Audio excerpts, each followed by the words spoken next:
Storyblocks Audio.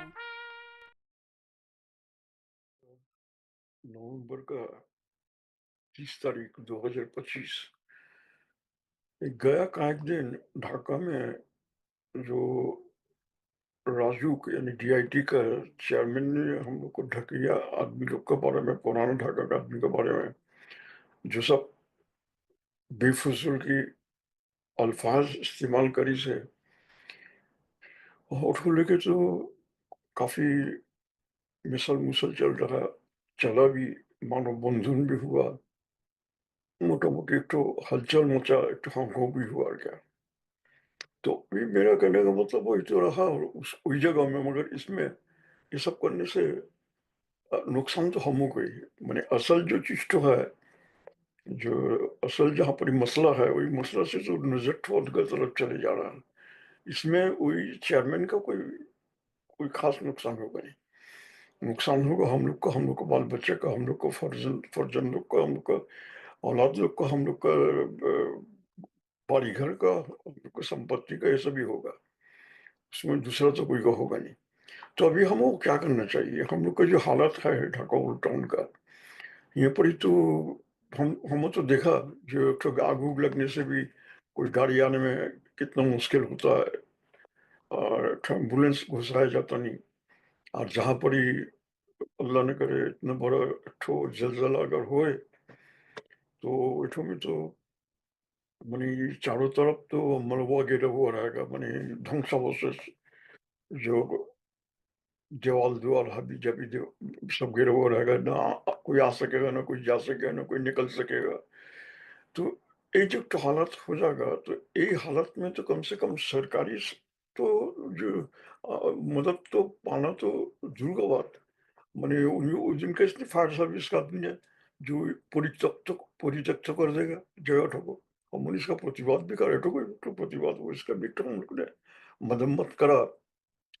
तो तो उसे कहना चाहिए, उसको भी कहना चाहिए नहीं, जो हम लोग इसको छोड़ देगा, परित्यक्त तो कर देगा, मगर प्रैक्टिकली परित्यक्त तो करना ही होता कि जबकि जो रेस्क्यू करने जाएगा उसके अगर जान खतरा में रहे, वो और क्या करेगा? वो किस तरह रेस्क्यू करेगा? तो उसको तो छोड़ देना होगा, इस चीज को परित्यक्त तो कर देना होगा।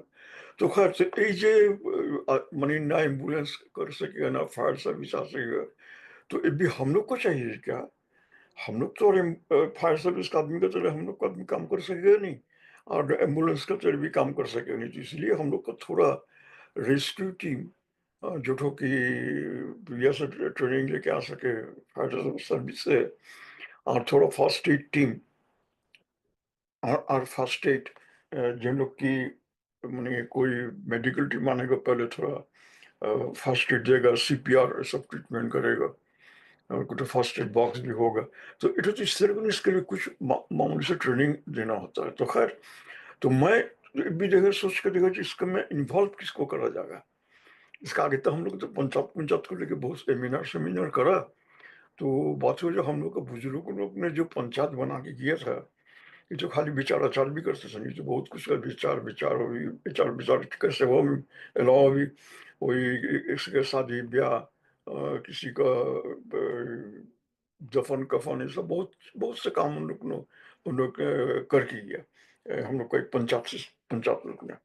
तो अभी जो भी पंचायत का जो भी हिस्सा रह गया, तो उन लोग को ऊपर ये सब कुछ रिस्पॉन्सिबिलिटी दिया जाए, जो ताकि उन लोग भी এইটো में अगवा सके। तो एक बार में मैंने डिटेल्स वीडियो तो में कहा, अ, उसको बहुत काफ़ी टाइम लगा, काफ़ी ये करना लगा बनाने में, मगर मेरे के लिए कोई खास मुश्किल हो नहीं। का मैं खुद ही तो प्रोफेशनल भी है रिस्क मैनेजमेंट का एंड सेफ्टी का।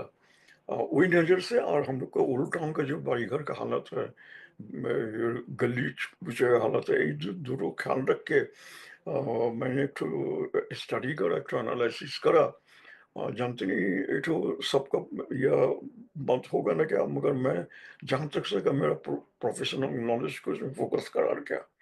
तो करने के बाद इसको एआई को देके कहाँ है जो ताकि वो ठीक से कर सके। मैंने अभी तो गल्ला का हालात तो इतना अच्छा नहीं,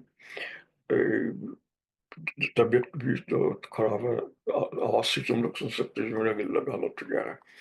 तो खैर मैं वही जो एनालिसिस का एनालिसिस को मैंने एआई का वॉइस देके बनाया, पॉडकास्ट में दिया, वीडियो भी देंगे। तो तुम लोग तो ये देख लियो, इसको कुछ अमल करने की कोशिश करियो। और अगर कुछ चीज, अगर कुछ पूछना हो, कुछ एडिशनल कुछ जानना हो, तो हमको कॉल करियो। तो ठीक है, सबको अच्छा रहो। अल्लाह तुमको निगहबान रहे। अल्लाह हमरा पुराना टाउन करने का बन रहे। और ওইটুকু ফলো করি যেটুকু हमने कहा। পুরান ঢাকার কথা ভাবলেই আমাদের চোখের সামনে একটা ছবি ভেসে ওঠে, তাই না? সরু গলি, গায়ে গা লাগানো সব বাড়ি আর মানুষের ভিড়, একটা জীবন্ত জমজমাট পরিবেশ। কিন্তু এই চেনা ছবিটার পেছনেই যে একটা বিরাট বিপদ লুকিয়ে আছে, সেটা কি আমরা ভেবে দেখেছি? ভাবুন তো, একটা বড় ভূমিকম্প হলে এই সরু গলি, এই পুরনো বাড়িগুলোই কেমন মৃত্যুফাদ হয়ে উঠতে পারে। আজ আমরা ঠিক এই বিষয় নিয়েই একটা গভীর আলোচনায় বসব। আমাদের হাতে এমন একটা বিশ্লেষণ এসেছে যেখানে পুরান ঢাকার ভূমিকম্প সুরক্ষার জন্য একটা অসাধারণ মডেলের কথা বলা হয়েছে। আর সেই মডেলের কেন্দ্রে আছে এলাকার নিজস্ব শক্তি, পঞ্চায়েত। আমাদের আজকের আলোচনার লক্ষ্যটা খুব পরিষ্কার। মানে, বড় কোনো দুর্যোগে ফায়ার সার্ভিস বা সরকারি সাহায্য আসার আগেই একটা এলাকা কিভাবে নিজেদের জ্ঞান আর একতাকে কাজে লাগিয়ে আত্মরক্ষা করতে পারে, সেটাই আমরা বোঝার চেষ্টা করব। এই পঞ্চায়েত মডেলটা কি শুধু একটা সুন্দর ভাবনা, নাকি সত্যিই ঢাকার মতো একটা শহরের জন্য বাস্তবসম্মত কোনো সমাধান?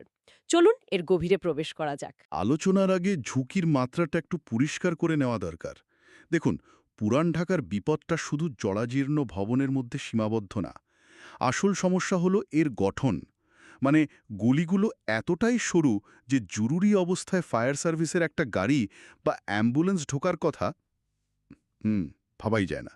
একটা মাঝারি ভূমিকম্পের পর যখন শত শত বাড়ি ক্ষতিগ্রস্ত হবে, তখন বাইরের সাহায্য পৌঁছানোর আগেই কিন্তু আসল ক্ষতিটা হয়ে যাবে। আর ঠিক এই কারণেই, মানে, ওপর থেকে চাপিয়ে দেওয়া কোনো পরিকল্পনা এখানে পুরোপুরি সফল নাও হতে পারে। যেখানে রাষ্ট্রীয় ব্যবস্থা পৌঁছাতে ঘন্টার পর ঘন্টা লেগে যেতে পারে, সেখানে কমিউনিটির নিজস্ব নেটওয়ার্কই পারে প্রথম কয়েকটা ঘন্টায় জীবন বাঁচাতে। আচ্ছা, তাহলে চলুন তো একটু ভেঙে দেখা যাক এই পঞ্চায়েত মডেলটা আসলে কি জিনিস।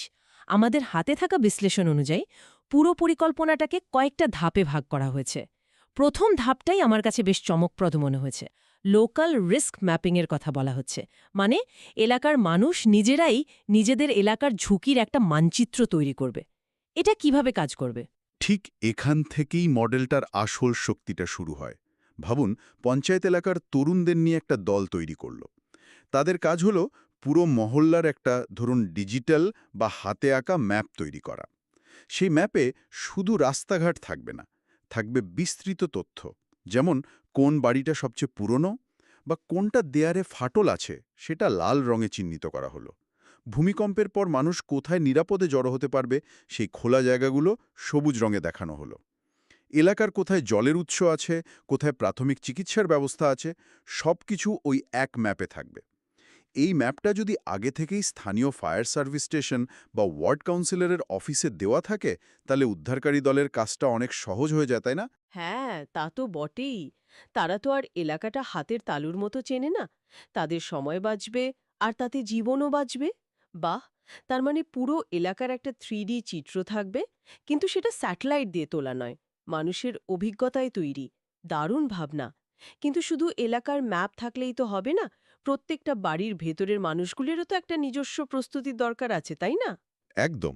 আর এটাই মডেলের দ্বিতীয় ধাপ, পারিবারিক স্তরের পরিকল্পনা। এলাকার ঝুঁকির মানচিত্র যেমন জরুরি, তেমনই জরুরি প্রতিটি পরিবারের নিজস্ব আপৎকালীন পরিকল্পনা। পঞ্চায়েত এখানে একটা অভিভাবকের ভূমিকা নিতে পারে।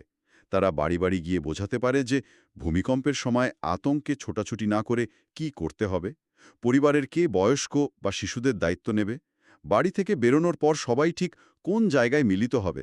এই ছোট ছোট সিদ্ধান্তগুলো আগে থেকে নেওয়া থাকলে বিপদের সময় অনেক কনফিউশনে এড়ানো যায়। ইমার্জেন্সি ব্যাগের কথাও তো বলা হয়েছে এখানে। হ্যাঁ, এর সাথেই জুড়ে আছে এমার্জেন্সি ব্যাগের ধারণা। প্রতিটা পরিবারকে একটা ব্যাগ তৈরি রাখতে উৎসাহিত করা, যেখানে ফার্স্ট এড কিট, শুকনো খাবার, জল, টর্চ লাইট এই সব থাকবে। ঠিক আছে, ম্যাপ হলো, পরিবারের পরিকল্পনাও হলো। কিন্তু ভূমিকম্পের পর যখন সবার ফোন বন্ধ, মোবাইল নেটওয়ার্ক বসে গেছে, তখন মানুষ তো একদম একা আর বিচ্ছিন্ন হয়ে পড়বে। এই বিচ্ছিন্নতা ঠেকানোর কোনো উপায় কি বলা হয়েছে? হ্যাঁ, এবং এটা একটা জটিল সমস্যা, যার খুব সহজ সমাধান দেওয়া হয়েছে এখানে। সেটা হলো সংকটকালীন যোগাযোগ প্রোটোকল। ভূমিকম্পের পরের বিশৃঙ্খল পরিস্থিতিতে আসলে সঠিক যোগাযোগই সবচেয়ে বড় শক্তি। মডেলটিতে কয়েকটা বাস্তবসম্মত উপায়ের কথা বলা আছে। যেমন, দুর্যোগের আগে এলাকার সবার ফোন নম্বর নিয়ে একটা হোয়াটসঅ্যাপ গ্রুপ খুলে রাখা, বিদ্যুৎ বা ইন্টারনেট না থাকলে হ্যান্ড মেগাফোনের ব্যবহার, আর সবচেয়ে কার্যকর উপায়টা হলো প্রতিটা বলির জন্য একজন কমিউনিকেশন ভলেন্টিয়ার ঠিক করে রাখা। কমিউনিকেশন ভলেন্টিয়ার, তার কাজটা কি হবে? তার কাজ হবে পঞ্চায়েত থেকে পাওয়া সঠিক তথ্য সবার কাছে পৌঁছে দেওয়া এবং নিজের গলি থেকে নিখোঁজ বা আহতদের খবর সংগ্রহ করে কন্ট্রোল রুমে জানানো। এতে গুজব ছড়ানো বন্ধ হবে। এখানেই মডেলটা একটা অসাধারণ মোড়ে নিচ্ছে। এতদিন আমরা ভেবে এসেছি দুর্যোগ মানেই ফায়ার সার্ভিস বা আর্মির জন্য অপেক্ষা করা। কিন্তু এই মডেল বলছে না, আসল নায়ক হবে এলাকারই কিছু পরিচিত মুখ। এই ব্যাপারটা একটু বুঝিয়ে বলবেন। এটাই সম্ভবত এই মডেলের সবচেয়ে শক্তিশালী দিক, যাকে বলা হচ্ছে কমিউনিটি ফার্স্ট রেসপন্ডার্স বা সিএফআর গঠন। পরিকল্পনাটা হলো প্রতিটি পঞ্চায়েত তার এলাকা থেকে ১৫-২০ জন উদ্যমী ও শারীরিকভাবে সক্ষম তরুণ-তরুণীকে বেছে নেবে। এরপর ফায়ার সার্ভিস বা রেড ক্রিসেন্টের মতো সংস্থার সাহায্য নিয়ে তাদের প্রাথমিক দুর্যোগ ব্যবস্থাপনার উপর প্রশিক্ষণ দেওয়া হবে। ১ মিনিট, আপনি বলছেন পাড়ার কয়েকজন ছেলেকে কিছু ট্রেনিং দিলেই তারা উদ্ধারকর্মী হয়ে যাবে? মানে ফায়ার সার্ভিসের মতো পেশাদার বাহিনীর কাজ কি এত সহজে করা সম্ভব? তাদের নিজেদের নিরাপত্তা? আপনার প্রশ্নটা খুবই যৌক্তিক, আর মডেলটিও এই বাস্তবতা মাথায় রেখেই তৈরি। এই সিএফআর দলকে কিন্তু বড় ধরনের ধস নামানো বা জটিল উদ্ধার কাজের জন্য তৈরি করা হচ্ছে না। তাদের কাজ হবে গোল্ডেন আওয়ার, অর্থাৎ প্রথম ১ ঘন্টায় ছোট ছোট কিন্তু জীবন রক্ষাকারী কিছু কাজ করা। যেমন ছোটখাটো আগুন নিভিয়ে ফেলা, প্রাথমিক চিকিৎসা দেওয়া, আর সবচেয়ে গুরুত্বপূর্ণ হলো সিপিআর দেওয়া। অ্যাম্বুলেন্স আসার আগে প্রথম কয়েক মিনিটে সিপিআর দিতে পারাটা কিন্তু জীবন আর মৃত্যুর মধ্যে পার্থক্য গড়ে দিতে পারে। আর হ্যাঁ, তাদের কাছে হেলমেট, গ্লাভসের মতো ব্যক্তিগত সুরক্ষার সরঞ্জাম থাকবে। তারা পেশাদারদের বিকল্প নয়, বরং পেশাদাররা এসে পৌঁছানোর আগ পর্যন্ত তারা একটা সেতু হিসেবে কাজ করবে। অর্থাৎ বড় সাহায্য আসার আগে ছোট ছোট উদ্যোগ দিয়ে অনেকগুলো জীবন বাঁচানো সম্ভব। কিন্তু এই কাজের জন্য তো কিছু সরঞ্জামও লাগবে। সেগুলো কোথা থেকে আসবে? তার জন্য একটা চমৎকার প্রস্তাব আছে, কমিউনিটি রিসোর্স ব্যাংক তৈরি করা। এটা কোনো টাকার ব্যাংক নয়, এটা হলো জীবন বাঁচানোর সরঞ্জামের ভাণ্ডার। প্রতিটি পঞ্চায়েত তাদের কমিউনিটি সেন্টারে বা কোনো নির্দিষ্ট নিরাপদ জায়গায় একটা বা দুটো বড় স্টিলের আলমারি রাখবে। তাতে কি থাকবে? সেখানে মজুদ থাকবে দড়ি, হাতুড়ি, ছোট করাত, শাবল, অনেকগুলো first aid box, helmet, torch light, এই ধরনের জিনিস। ভাবুন, একটা দেয়ালের নিচে কারো পা আটকে আছে। ফায়ার সার্ভিসের জন্য অপেক্ষা না করে সিএফআর দলের সদস্যরা এই ব্যাংক থেকে একটা শাবল নিয়ে এসে তাকে দ্রুত উদ্ধার করতে পারে। তার মানে এই মডেলটা শুধু দুর্যোগের পরের ব্যবস্থা নিয়েই ভাবছে না, দুর্যোগের আগেই প্রতিরোধের ওপর জোর দিচ্ছে। আচ্ছা, বাড়িওয়ালা আর ভাড়াটিয়াদের মধ্যে যে একটা সমস্যা থাকে, সেটা নিয়েও কি কিছু বলা হয়েছে? হ্যাঁ, এবং এটা পুরান ঢাকার জন্য খুব জরুরি একটা বিষয়। মডেলের একটা অংশে বাড়িওয়ালা ও ভাড়াটিয়াদের মধ্যে যৌথ নিরাপত্তা চুক্তির কথা বলা হয়েছে। আমরা জানি পুরান ঢাকার অনেক বাড়িওয়ালাই তাদের পুরনো ও ঝুঁকিপূর্ণ ভবন মেরামত করতে চান না। এখানেই পঞ্চায়েত একটা সামাজিক শক্তি হিসেবে কাজ করতে পারে। তারা যদি কোনো বাড়িকে খুব ঝুঁকিপূর্ণ মনে করে, তাহলে সেটাকে কমিউনিটি ডিক্লেয়ার্ড রিস্কি হাউস বা সমাজ কর্তৃক ঝুঁকিপূর্ণ ঘোষিত বাড়ি হিসেবে চিহ্নিত করতে পারে। কিন্তু শুধু একটা ঘোষণা দিলেই কি একজন বাড়িওয়ালা তার বাড়ি মেরামত করতে বাধ্য হবেন? এটা কি বাস্তবসম্মত? সরাসরি হয়তো বাধ্য হবেন না, কিন্তু এটা একটা বিরাট সামাজিক চাপ তৈরি করবে। যখন এলাকার সবাই জানবে যে এই বাড়িটা ঝুঁকিপূর্ণ, তখন সেই বাড়িতে নতুন ভাড়াটি আসতে চাইবে না। পঞ্চায়েত বাড়িওয়ালাকে ডেকে কথা বলতে পারে, তাকে মেরামতের জন্য সময় বেঁধে দিতে পারে, এবং তাতেও কাজ না হলে সিটি কর্পোরেশন বা রাজুককে লিখিতভাবে জানাতে পারে। মানে একটা সামাজিক নজরদারির ব্যবস্থা তৈরি হবে। একদম, যা অনেক সময় আইনের চেয়েও বেশি কার্যকর হয়। আর এই পুরো প্রস্তুতির সংস্কৃতিটা মানুষের অভ্যাসে পরিণত করার জন্য কি করার কথা বলা হয়েছে? প্রস্তুতির সবচেয়ে গুরুত্বপূর্ণ অংশ হল মহড়া বা ড্রিল। আমাদের হাতে থাকা তথ্যে বলা হচ্ছে ঢাকায় প্রাতিষ্ঠানিকভাবে দুর্যোগের মহড়া প্রায় হয়ই না বললেই চলে। অথচ এই মডেল অনুযায়ী পঞ্চায়েত বছরে অন্তত 2 থেকে 3 বার ভূমিকম্প বা আগুন লাগার মহড়ার আয়োজন করবে। এর লাভটা কি? এতে এলাকার মানুষ, বিশেষ করে নারী ও শিশুরা, হাতে কলমে শিখতে পারবে যে বিপদের সাইরেন শুনলে আতঙ্কিত না হয়ে কি করতে হবে, কিভাবে বেরোতে হবে, কোথায় জড়ো হতে হবে। বিশ্বজুড়ে গবেষণা বলছে যেসব কমিউনিটিতে নিয়মিত মহড়া হয় সেখানে দুর্যোগের সময় প্রাণহানির ঝুঁকি 40 থেকে 60% পর্যন্ত কমে আছে। এটা কিন্তু বিশাল একটা ব্যাপার। মহড়ার পাশাপাশি পুরান ঢাকার আর একটা বাস্তব সমস্যার কথাও তো এখানে উঠে এসেছে। ওই সরু গলিগুলো সবসময় জিনিসপত্রে ঠাসা থাকে। ঠিক তাই। মডেলের একটা গুরুত্বপূর্ণ অংশ হল ঝুঁকিপূর্ণ গলি পরিষ্কার রাখা। পুরান ঢাকার গলিগুলোতে প্রায় রিকশা, ঠেলাগাড়ি বা দোকানের মালামাল রেখে পথ আটকে রাখা হয়। যা স্বাভাবিক সময়ে বিরক্তিকর। আর ভূমিকম্পের পর এটা সাক্ষাৎ বিপদ। কারণ এই সরু পথ দিয়ে না মানুষ পালাতে পারবে, না কোনো জরুরি গাড়ি ঢুকতে পারবে। পঞ্চায়েত এখানে খুব কার্যকর ভূমিকা নিতে পারে। তারা এলাকার কিছু নির্দিষ্ট গলিকে নো অবস্ট্রাকশন জোন বা বাধামুক্ত এলাকা হিসেবে ঘোষণা করতে পারে। এমনকি দাহ্য পদার্থ রাখার ওপরেও। হ্যাঁ, ভবনের সামনে গ্যাস সিলিন্ডার বা অন্য কোনো দাহ্য পদার্থ রাখা যাবে না, এই নিয়মটাও তারা চালু করতে পারে। এই ছোট্ট একটা নিয়মই হয়তো একটা বড় অগ্নিকাণ্ড থেকে পুরো এলাকাকে বাঁচাতে পারে। তাহলে এর সার্বিক অর্থ কি দাঁড়ালো? এই মডেলটা কি সম্পূর্ণ স্বাধীনভাবে সরকারের বাইরে থেকে কাজ করবে, নাকি এর সাথে কোনো প্রাতিষ্ঠানিক যোগসূত্র থাকবে? অবশ্যই যোগসূত্র থাকবে। এই মডেল কিন্তু সরকারের বিকল্প হিসেবে প্রস্তাব করা হচ্ছে না, বরং সরকারের ঘাটতি পূরণের একটি সহযোগী ব্যবস্থা হিসেবে ভাবা হচ্ছে। নবম দফায় সরকারি সংস্থার সাথে সমন্বয়ের কথা স্পষ্টভাবে বলা হয়েছে। পঞ্চায়েত নিয়মিতভাবে রাজুক বা ফায়ার সার্ভিসকে তাদের এলাকার ঝুঁকিপূর্ণ ভবনের তালিকা পাঠাতে পারে। এলাকায় কোনো নতুন ভবন তৈরি হলে সেটি বিল্ডিং কোড মেনে হচ্ছে কিনা সেদিকেও পঞ্চায়েত নজর রাখতে পারে। এতে তো সরকারের কাজটাও অনেক সহজ হয়ে যায়। অবশ্যই পঞ্চায়েত অনেকটা সরকার এবং সাধারণ মানুষের মধ্যে একটি সেতুর মতো কাজ করবে।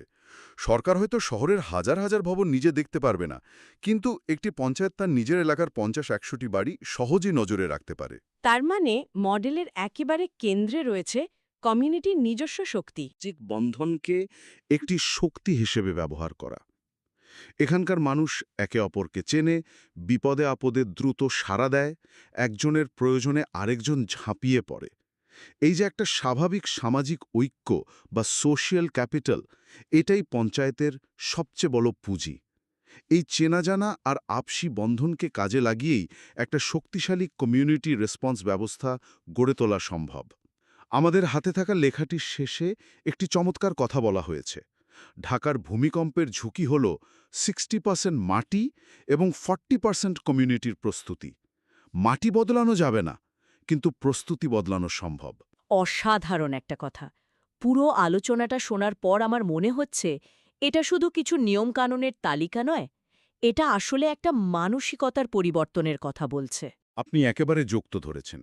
এই পঞ্চায়েত মডেলটি একটি জনগোষ্ঠীকে দুর্যোগের নিষ্ক্রিয় শিকার থেকে সক্রিয় প্রথম প্রতিক্রিয়াকারী বা ফার্স্ট রেসপন্ডারে পরিণত করার একটি রূপরেখা। এমন একটা সমাজ তৈরি করা যেখানে প্রতিটি মানুষ শুধু নিজের নয়, তার প্রতিবেশীর সুরক্ষার জন্য সচেতন এবং প্রস্তুত থাকবে। যেখানে বিপদ এলে মানুষ শুধু আকাশের দিকে তাকিয়ে সাহায্যের জন্য অপেক্ষা করবে না, বরং নিজেরা একে অপরের হাত ধরবে। এই লেখায় পুরান ঢাকার জন্য একটি নির্দিষ্ট মডেলের কথা বলা হয়েছে, কিন্তু এটি আমার মনে একটা বড় প্রশ্ন তৈরি করছে। বিশ্বজুড়ে অন্যান্য ঘনবসতিপূর্ণ শহরে, যেমন ধরুন মুম্বাইয়ের ধারাভি বা কায়রোর পুরনো অংশে, যেখানে কেন্দ্রীয় দুর্যোগ ব্যবস্থাপনা প্রায়ই ব্যর্থ হয়, সেখানে কি এই ধরনের অতি স্থানীয় বা হাইপার লোকাল এবং সামাজিক শক্তিনির্ভর মডেলটি টিকে থাকার মূল চাবিকাঠি হতে পারে? প্রতিটি এলাকার নিজস্ব সামাজিক বুননের সাথে মিলিয়ে কি এই মডেলটিকে নতুন করে ভাবা যায়? এই প্রশ্নটি আজ আমরা আমাদের শ্রোতাদের জন্য রেখে গেলাম।